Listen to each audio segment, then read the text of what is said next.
क्या Santa Claus सचमुच होते हैं या ये बस बचपन की एक प्यारी कल्पना है? दोस्तों, हर साल दिसंबर आते ही रेड सूट और सफेद दाढ़ी वाला एक चेहरा हमारी यादों में ताजा हो जाता है, सांता क्लॉज। लेकिन क्या आपने कभी सोचा है कि इस कहानी की जड़ें कहाँ हैं? और क्या ये सिर्फ बच्चों को खुश करने का एक तरीका है या इसके पीछे कोई गहरी सच्चाई छुपी है? आज हम बात करेंगे सांता क्लॉज की असली कहानी की। ये कहानी आपको न सिर्फ रोमांचित करेगी बल्कि सोचने पर भी मजबूर करेगी। तो अंत तक देखिए, क्योंकि यहाँ कुछ ऐसा छुपा है जो आपने पहले कभी नहीं सुना होगा। हमारी कहानी शुरू होती है 3री शताब्दी में। तब सांता क्लॉज का नाम था सेंट निकोलस। तुर्की के मायरा नाम के एक छोटे से शहर में रहने वाले सेंट निकोलस एक अमीर परिवार से आते थे, लेकिन उन्होंने अपनी सारी संपत्ति गरीबों और जरूरतमंदों की मदद के लिए दान कर दी। यहाँ तक कि उन्होंने चुपके जरूरतमंदों के घरों में तोहफे छोड़े। सोचिए, अगर आपके दरवाजे पर अचानक गिफ्ट मिल जाए तो कैसा लगेगा? उनके इसी निस्वार्थ भाव ने उन्हें इतना प्रसिद्ध बना दिया कि लोग उन्हें देवदूत मानने लगे। लेकिन उनकी दयालुता की ये कहानी यहीं खत्म नहीं होती। क्या आप जानते हैं कि उनकी मदद करने का ये अंदाज उनकी पहचान कैसे बना?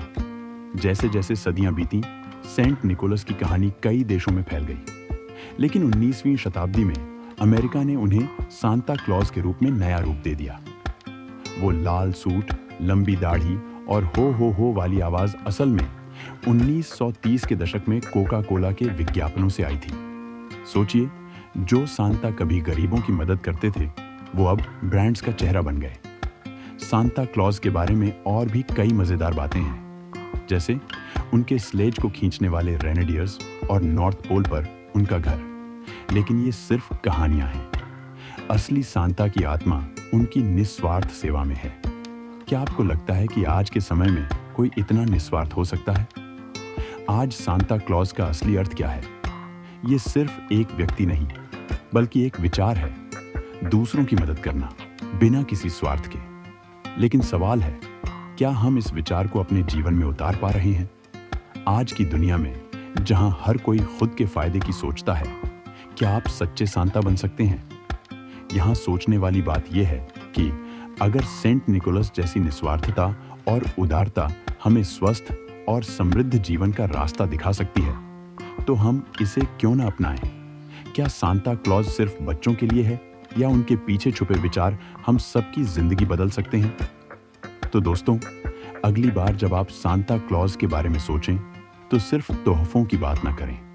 ये सोचें कि आप खुद अपने आसपास के लोगों के लिए कैसे सांता बन सकते हैं। अगर आपको ये कहानी प्रेरणादायक लगी तो वीडियो को लाइक करें और शेयर करें। और हाँ, कमेंट में बताएं कि आप अपने जीवन में किस तरह दूसरों की मदद कर सकते हैं। सांता की असली कहानी जानने के बाद अगला सवाल ये है, क्या आप किसी की जिंदगी में बदलाव लाने के लिए तैयार हैं? अगर हाँ, तो सब्सक्राइब कीजिए और जुड़िए हमारे साथ, जहां हम हर दिन आपके लिए लाते हैं नई प्रेरणा और जानकारी।